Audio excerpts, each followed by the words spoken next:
চালকহীন metro চালানোর অনুমতি মিলল। এবার থেকে এই শহরে চলবে চালকহীন মেট্রো। কথা বলবো আমাদের প্রতিনিধি অরিত্রিক ভট্টাচার্য রয়েছেন আমাদের সঙ্গে। অরিত্রিক, কবে থেকে কোন রুটে চলবে এই চালকহীন মেট্রো? দেখো, এখনো পর্যন্ত নির্দিষ্ট দিনে নিয়ে কোনো সিদ্ধান্ত হয়নি। তবে গত রবিবার গ্রিন লাইনে, অর্থাৎ যেটা সল্টলেক সেক্টর 5 থেকে হাওড়া ময়দান অব্দি চলছে, সেখানে চালকবিহীন মেট্রো কিভাবে চালানো যায় তার পরীক্ষা করে দেখা হয় কমিশনার রেলওয়ে সেফটির সামনে। কমিশনার রেলওয়ে সেফটি এই সংক্রান্ত পরীক্ষার পর আজকে তার রিপোর্ট দিয়েছেন এবং সেখানে তিনি চালকবিহীন মেট্রো চালানোর অনুমতি দিয়েছেন। হাওড়া ময়দান থেকে সল্টলেক সেক্টর 5 মেট্রো যেভাবে তৈরি হয়েছিল তাতে সবসময় চালকবিহীন মেট্রো চালানোর যে প্রভিশন সেটা কিন্তু ছিলই এবং সেই অনুযায়ী কিন্তু সেটাকে তৈরি করা হয়েছিল। এবং এই পরীক্ষার পর এখন চালকবিহীন মেট্রো চালাতে কোনো বাধা থাকবে না।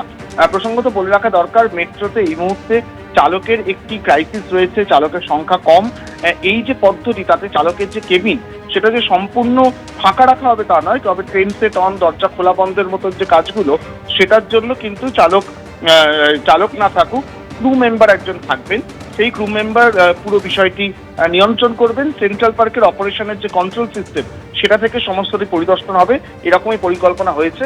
মেট্রো কিছুদিনের মধ্যেই জানিয়ে দেবে যে কবে থেকে তারা এই চালকবিহীন মেট্রো চালানোর যে পদ্ধতি সেটাকে বাণিজ্যিকভাবে শুরু করবে। ধন্যবাদ। এবার চালকহীন মেট্রো চলবে কলকাতায়। মিলল চালকহীন মেট্রো চালানোর অনুমতি। চালকহীন মেট্রোর অনুমতি দিল commissioner of railway safety. Howrah Maidan থেকে সল্টলেক সেক্টর 5 পর্যন্ত চলবে এই চালকহীন মেট্রো।